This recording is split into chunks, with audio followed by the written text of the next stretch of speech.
What's going on, Rooftop Leaders? You hear a lot about key performance indicators these days, don't you? KPIs, more of that corporate jargon. And I'll tell you, admittedly, I use it myself at times. But I want to talk about a KPI today that we often don't talk about, that I think is the most important KPI of all, and it's the last breath that we take. Because you see, I think there's a choice in the kind of breath that we take at the end of our life. I learned that lesson pretty late in my life. A couple of years ago, my wife Monty, her dad Ben, passed away suddenly with an unforeseen brain aneurysm. He lingered for a couple of days after suffering this debilitating brain attack, and then he passed away quietly in his hospital room with his wife Betty, his son Dirk, his daughter Monty, my wife, and a few other family members standing around him.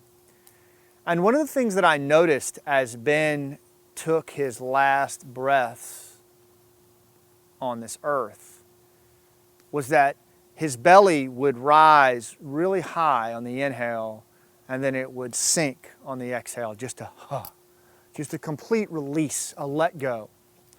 And I couldn't help but notice it, these big full inhales and then just a complete let go on the exhale.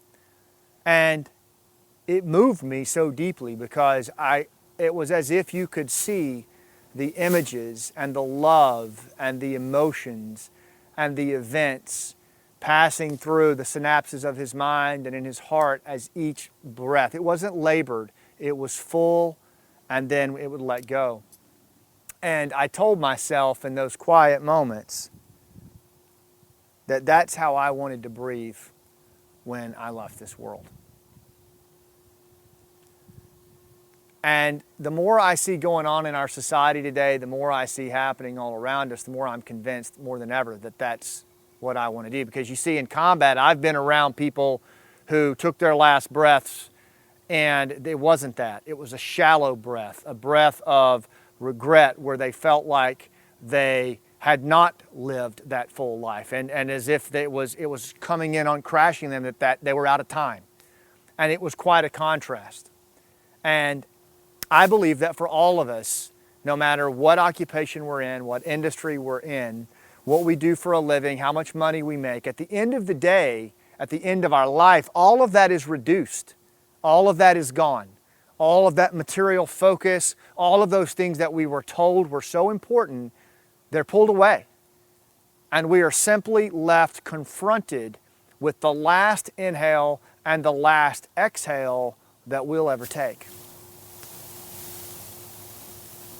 And so my question to you is, which one will it be for you? Will it be a full inhale with your belly up and a let go exhale as all of those memories and loves and relationships flow through you like a waterfall? Or will it be a shallow, raspy breath where you realize you didn't leave your tracks, there wasn't enough time, if only you could go back? I believe that, at least for me, is the choice that I have to look at in my life. And as I run it forward, I try to put cues in my life every day. Shallow breath, full breath. Is this a shallow breath moment or a full breath moment, right? Because the cool thing is that chapter is not written yet.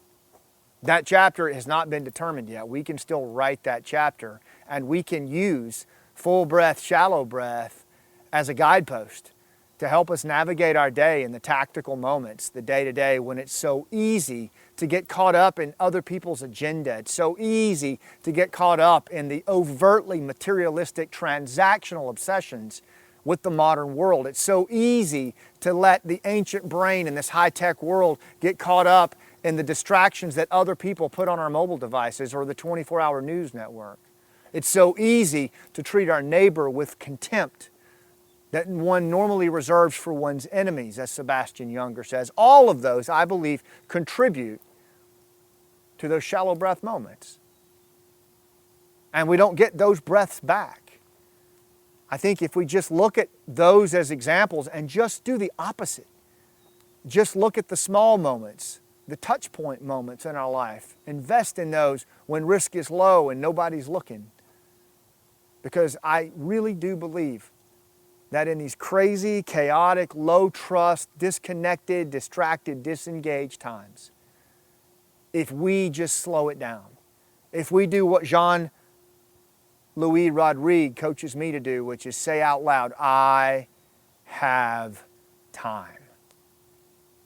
And ask myself, this moment that I'm facing right now, will this lead to a shallow breath or a full breath?